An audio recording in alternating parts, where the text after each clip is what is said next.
Pour aller plus loin, j'accueille à présent Thomas Porcher. Bonsoir. Bonsoir.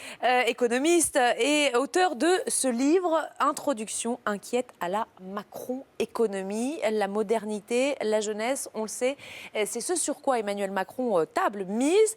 Et pour vous, c'est ce qu'on découvre dans ce livre, il n'a rien de moderne. Effectivement, enfin, il y a la modernité d'apparence, c'est clair, il est jeune, c'est un nouveau venu dans le paysage politique et tout ça c'est appréciable, on ne le critique pas. Mais après sur le discours, franchement, quand vous voyez les petites phrases qu'on a choisies, quelqu'un qui vous dit qu'il faut plus de souplesse sur le marché du travail, que le statut de fonctionnaire est de moins en moins défendable, que nous n'avons pas fait les réformes comme le Royaume-Uni, honnêtement, j'ai l'impression qu'on a déjà entendu ce type de phrases et franchement, pour moi il n'y a rien de nouveau, c'est du réchauffé. Vous dites, attendez, pire encore, une vision très proche de celle des économistes du 19e siècle, c'est dur quand même. Oui, on voit bien que là, Emmanuel Macron veut faire du travail une variable d'ajustement. Enfin, la loi Macron, il y a une grosse partie de la loi Macron qui parle de la facilité de licenciement, de l'ouverture des magasins le dimanche. Enfin, et puis même, si on va plus loin, comment on a pu penser à un moment que c'était ça qu'il fallait pour redresser la 6e puissance mondiale. Enfin, c'est absolument pas suffisant. Et les résultats sont là d'ailleurs, parce qu'on n'a pas de croissance, on a un chômage qui a augmenté. Alors, avec Frédéric Farah, qui coécrit ce livre avec vous, vous avez effectivement passé en revue, passé au crible, 13 phrases choc d'Emmanuel Macron. Alors, j'en ai retenu une ou deux, on va commencer par celle-ci. L'État doit continuer à donner plus de souplesse au marché du travail. Ça, c'était une déclaration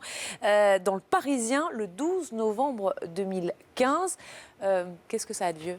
Écoutez, déjà, on a déjà donné plus de souplesse au marché du travail. L'intérim a été multiplié par 5 depuis les années 80, les CDD par 4, les stages par 3. Il y a eu 17 réformes sur la protection du marché du travail en France. Donc, vous voyez, ça fait quand même 30 ans qu'on a assoupli notre marché du travail. Et qu'est-ce qu'on a eu comme résultat sur l'emploi ? Pas grand-chose. On a 1,5 million de chômeurs en plus depuis 2008. Donc, la solution n'est pas là. La solution est d'identifier des secteurs d'avenir pour relancer l'économie. Aujourd'hui, vous regardez les hautes technologies, Internet. La France n'est pas présente. Vous regardez la téléphonie mobile, il y a deux géants, iPhone, Samsung, qui ne sont pas européens, qui se partagent le marché. Donc c'est là que moi j'aurais aimé voir Emmanuel Macron sur l'identification de secteurs d'avenir et le fait de permettre à nos grandes entreprises de s'engouffrer dans ce secteur d'avenir. Et là-dessus, on l'a pas beaucoup entendu. Pourtant, il est très entouré par des différents chefs d'entreprise de ce milieu-là. Effectivement, mais un ministre de l'économie doit challenger des grands chefs d'entreprise, il ne doit pas les écouter. Or, Emmanuel Macron les écoute. Quand Emmanuel Macron défend le nucléaire et l'EPR, je ne pense pas qu'il rende service à EDF, je pense qu'il écoute le patron d'EDF. Quand il dit qu'il ne faut pas faire la chasse au diesel, il ne rend pas service à nos constructeurs automobiles parce que finalement, il ne les incite pas à se renouveler. L'avenir, c'est la voiture électrique. Vous regardez aux États-Unis, Tesla Motor, qui fait des batteries électriques, a reçu des aides, des subventions publiques de l'État américain parce qu'il mise sur ça comme un produit d'avenir. Or, Emmanuel Macron, il s'attache au diesel, au nucléaire. Pour moi, il est plus dans le passé que dans l'avenir. Autre phrase, il faut, alors celle-là, on en avait beaucoup parlé, il faut des jeunes Français qui aient envie d'être milliardaires. Ça, c'était dans les Échos le 6 janvier 2015. Ça avait suscité de nombreuses réactions. Votre avis là-dessus ?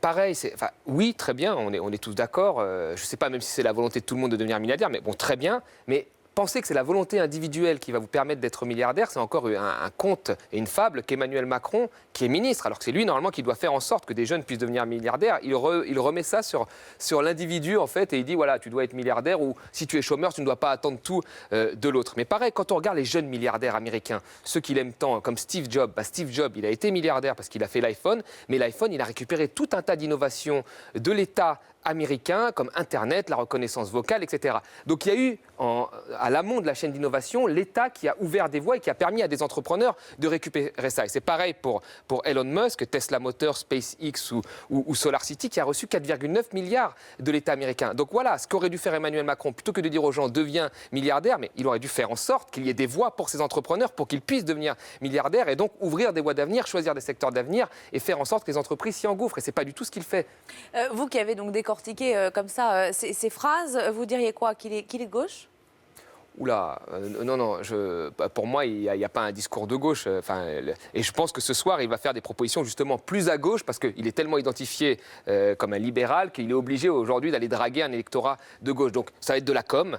Il a été 2 ans au ministère, il y a une loi qui porte son nom, il y a un bilan. Le bilan, c'est 1500 emplois dans le développement des lignes d'autocars qui fait du mal à la SNCF, qui achète d'ailleurs des locomotives à Alstom. Donc vous voyez, là, on voit qu'il n'y a pas de vision de politique économique. Et puis, il y a une ouverture des magasins le dimanche, il y a une déréglementation des pharmacies et des notaires. Bah, voilà ce qu'il apporte à l'économie française. Pour moi, ce n'est pas suffisant. On dirait que c'est des réformes de pays en développement. Bon, encore un mot si on veut élargir le débat. Alors, on a compris, les mesures économiques de Macron, ce n'est pas ça qui va nous sauver, si j'en crois ce que vous nous disiez. Qui aujourd'hui, à gauche comme à droite, parmi les candidats, semble faire preuve de plus d'audace ou en tout cas de modernité justement dans ses propositions économiques?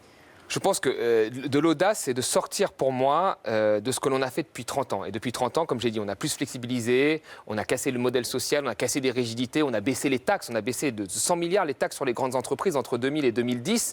Ça n'a pas relancé l'économie. Donc aujourd'hui, il faut un candidat qui voit vers l'avenir. Et l'avenir, c'est quoi? Internet, ça a déjà été pris. Donc il y a la transition énergétique, le développement des renouvelables. On est obligé de le faire avec la COP 21. Il y a l'efficacité énergétique dans les bâtiments. Il y a tout un tas d'innovations comme ça. Donc pour moi, un candidat qui serait un candidat d'avenir serait un candidat qui proposerait finalement ce projet alternatif d'innovation qui irait avec, pour moi, cette contrainte globale qu'on a, la contrainte climatique. Et aujourd'hui, je le dis, pour moi, la candidate qui propose ça, mais en même temps, je travaille pour elle, c'est Cécile Duflot.